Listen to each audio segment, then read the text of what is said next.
Radhe friends, जय Shri Krishna. Veena Deepak Soni YouTube channel में आप सभी का स्वागत है। फ्रेंड्स, आप सभी को निर्जला एकादशी व्रत की ढेरों शुभकामनाएं। आज की इस वीडियो में मैं आप सभी जानेंगे कि निर्जला एकादशी का व्रत कैसे किया जाता है और इस दिन पूजा की विधि क्या रहेगी। साथ ही जानेंगे निर्जला एकादशी व्रत के नियम क्या होंगे और इस दिन घड़े का पूजन और घड़े का दान किस प्रकार से किया जाता है। तो देखिए, निर्जला एकादशी के दिन सुबह सुबह स्नान या दस्य निवृत्त होकर साफ वस्त्र धारण करेंगे और जिस स्थान पर भी हमें पूजा करनी है उस स्थान को अच्छे से साफ स्वच्छ करके वहाँ पर हम चौकी लगा लेंगे। ध्यान रहे कि पूजा करते समय आपका मुख पूर्व या उत्तर दिशा की ओर होना चाहिए।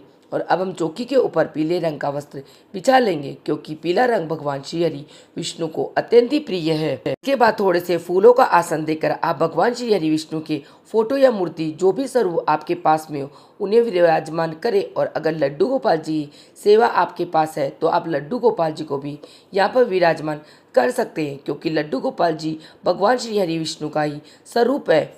और अब प्रथम पूज्य भगवान श्री गणेश जी को हम विराजमान कर लेंगे, क्योंकि इनके बिना कोई भी पूजा अधूरी मानी जाती है। अब देखिए, निर्जला एकादशी के दिन मटके का दान करना बेहद ही शुभ होता है, यानी कि कोरा घड़ा दान किया जाता है। तो एक कोरा घड़ा ले ले और उसमें कंठ तक जल भर लेना है। शुद्ध जल से हम इस घड़े को भर लेंगे और यह जो घड़ा है इसका पूजन भी हम साथ में करते हुए चलेंगे। और देखिए, घड़े के ऊपर जो भी चीज़ें हम चढ़ाएंगे वह सभी सामग्री दान भी की जाती है। तो घड़े के साथ में कुछ अलग से जो चीज़ें होती है उनका भी इस दिन दान किया जाता है, जो कि वीडियो में मैं आपको आगे दिखाती हुई चलूँगी। आप एक मिट्टी का घड़ा जरूर ले लें। अब पूजा शुरू करते हैं। तो देखिए, सबसे पहले एक शुद्ध देसी घी का दीपक प्रज्वलित कर देंगे। यह दीपक हमारे इस पूजा का साक्षी भी होता है। इसके बाद में जल की चींटी लगाकर सभी को भाव स्वरूप में स्नान करा देंगे। तो यहाँ पर हम चौकी पर हमने जल की चींटी लगा दी है और अब हम सबसे पहले गणेश जी का पूजन करेंगे। स्नान हमने करा ही दिया। वस्त्र के स्वरूप में कलावा हम समर्पित कर देंगे। जनेऊ अगर आपके पास हो तो वह भी जरूर समर्पित कर दीजिए। जनेऊ न हो तो सिर्फ कलावा भी समर्पित कर सकते हैं। इसके बाद में चंदन से रोली से तिलक कर देंगे, फूल समर्पित कर देंगे। तो यहाँ पर मैंने गणेश जी का पूजन कर दिया। गणेश जी का पूजन करने के बाद हम भगवान विष्णु का पूजन करेंगे। तो वस्त्र के स्वरूप में हम कलावा समर्पित कर देंगे, तिलक समर्पित कर देंगे, जनेऊ समर्पित कर देंगे और मूर्ति में प्रतिमा में विराजमान सभी देवी देवताओं को भी हम तिलक कर देंगे। चंदन से या फिर हल्दी से हम तिलक करना है। देखिए, निर्जला एकादशी को सबसे बड़ी एकादशी माना जाता है। शास्त्रों के अनुसार अगर आप निर्जला एकादशी के दिन निर्जल व्रत करते हैं तो साल भर की सभी एकादशी का व्रत फल आपको एक ही दिन में प्राप्त हो जाता है। तो व्रत आप सभी जरूर ही कीजिएगा। हमें घड़े का भी पूजन करना है, तो घड़े पर भी हम चंदन से तिलक लगा देंगे। आप चाहे तो स्वस्तिक भी बना सकते हैं। मैं यहाँ पर तिलक लगा रही हूँ, क्योंकि कई लोग स्वस्तिक बना हुआ घड़ा लेने में मन आनाकानी करते हैं। इसीलिए आप चाहे तो इस प्रकार से रोली से या हल्दी से चंदन से तिलक भी लगा सकते हैं। अब देखिए, ध्यान रहेगी, घड़े का जो कंठ है वह हम मोली धागे से बांधेंगे, क्योंकि घड़े का जो कंठ है उसे कभी भी खाली नहीं छोड़ा जाता। अब हम फूल समर्पित कर देंगे। जो भी फूल आपके पास हो वो आप यहाँ पर समर्पित कर सकते हैं। अब देखिए, निर्जला एकादशी के दिन मीठा जलदान किया जाता है और घड़े में चीनी नहीं डालते हैं, क्योंकि घड़ा जो है वह खराब हो जाता है। इसलिए हम एक कटोरी चीनी घड़े के ऊपर ही रख देंगे। पहले यह चीनी हम गणेश जी को और फिर भगवान श्री हरि विष्णु को समर्पित करेंगे और उसके बाद में यह चीनी की कटोरी हम घड़े के ऊपर रख देंगे। आप चाहे तो कटोरी में या फिर किसी पैकेट में भी चीनी रख सकते हैं। और अब हम सभी को भोग समर्पित कर देंगे। तो देखिए, एकादशी की तिथि पर आप चाहे तो मीठे पताशे, फिर मिठाई या लड्डू, आपकी जो भी इच्छा या सामर्थ्य हो उस हिसाब से आप इस दिन भोग लगा सकते हैं। का भोग नहीं लगाया जाता। साथ ही मौसमी फल हम यहाँ पर समर्पित कर देंगे और एक फल हम घड़े के ऊपर भी जरूर रखेंगे। आप चाहे तो आम, खरबूजा, कोई भी ऋतु फल आप घड़े के ऊपर रख सकते हैं।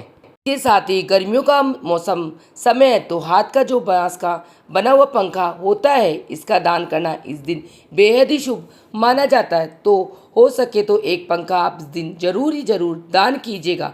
तो यहाँ पर हम एक पंखा समर्पित कर देंगे। साथ ही हम दक्षिणा समर्पित कर देंगे, हम जल समर्पित कर देंगे और इस तरह से भोग समर्पित हमने कर दिया है। इसके साथ ही एकादशी तिथि पर आप भगवान श्री हरि विष्णु को तुलसी दल जरूरी समर्पित कीजिएगा, क्योंकि तुलसी के बिना भगवान श्री हरि विष्णु भोग को स्वीकार नहीं करते। तुलसी आप एकादशी से एक दिन पहले ही तोड़कर रख लीजिएगा और देखिए इस दिन हम तिल जरूर समर्पित करेंगे। एकादशी में चावलों का उपयोग बिल्कुल ही वर्जित माना जाता है, तो हम यहाँ पर तिल समर्पित कर देंगे। तो यहाँ पर भगवान श्री विष्णु, गणेश जी को, सभी को हम तिल समर्पित कर देंगे। दिए में भी हम तिल जरूर ही डालेंगे, क्योंकि जितने तिल चटकते हैं उतने हमारे कष्ट करते हैं, कष्टों का निवारण होता है। तिल हमने समर्पित कर दिया। इसके बाद हम कथा सुनेंगे। कथा सुनने के लिए हम एक लोटा जल लेंगे और अपने सीधे हाथ में फूल और तिल लेके हम एकादशी व्रत की कथा कहानी सुनेंगे। कथा का वीडियो आपको अलग से मिल जाएगा, लिंक मैं डिस्क्रिप्शन में दे दूंगी। अगर यहाँ पे मैं कथा कहानी सुनाऊंगी तो वीडियो अत्यधिक लंबा हो जाएगा। आप चाहे तो एकादशी व्रत की कथा पुस्तक से भी पढ़ सकते हैं, तो वहाँ से भी कथा को सुन सकते हैं। कथा सुनने के बाद में जो फूल अपने हाथ में लेते या भगवान श्री हरि विष्णु के चरणों में समर्पित कर देंगे और जो तिल के दाने वह जल के लोटे में डाल के इससे हम सूर्य भगवान को अर्घ दे देंगे। इसके बाद में हम बड़े ही प्रेम भाव के साथ आरती करेंगे। तो देखिए आप चाहे तो कपूर से आरती कर सकते हैं, या आपने जो दिया आपने यहाँ पर जलाकर प्रज्वलित किया था इससे भी आप आरती कर सकते। धूप दीप से बड़े ही प्रेम पूर्वक श्रद्धा से हम सबसे पहले भगवान श्री गणेश जी की आरती करेंगे।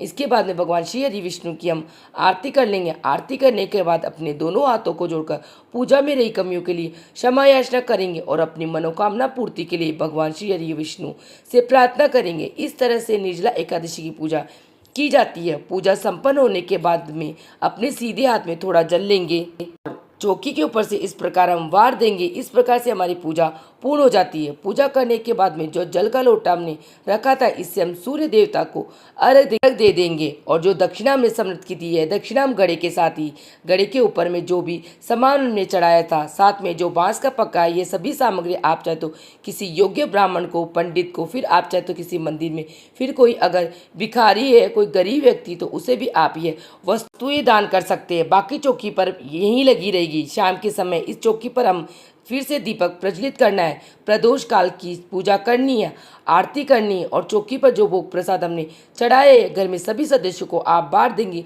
भोग के स्वरूप में सभी को बांट देंगे, लेकिन मटके के ऊपर जो भी फल और चीनी, दक्षिणा, पंखा जो भी आपने रखा है, ये चीज़ें आपको परिवार के सदस्यों में नहीं बांटनी है, इन्हें हम दान ही करना होता है। तो इस तरह से सुबह की पूजा में निर्जला एकादशी के दिन करनी है, व्रत करना है। जब भी हम एकादशी का व्रत करते हैं तो एकादशी के व्रत में अन्न का सेवन बिल्कुल भी नहीं किया जाता है, फलाहारी किया जाता है। लेकिन निर्जला एकादशी का जब हम व्रत करते हैं तब हम जल का सेवन भी बिल्कुल नहीं करते, बिल्कुल निर्जल रूप से इस व्रत को किया जाता है। तो अगर आप निर्जला एकादशी का निर्जल व्रत कर सकते हैं तो सबसे उत्तम है, क्योंकि निर्जला एकादशी पर निर्जल व्रत करने से साल की एकादशियों का व्रत फल हमें एक साथ प्राप्त हो जाता है। लेकिन अगर आप बीमार हो, प्रेग्नेंट हो, कोई हेल्थ इश्यू हो, तब आप निर्जल एकादशी व्रत न रखें। आप फल और जल के साथ भी इस व्रत को धारण कर सकते हैं और पूजा विधि बिल्कुल सेम ही रहेगी। आप व्रत करें या ना करें तब भी यह पूजा विधि आप जरूर कीजिएगा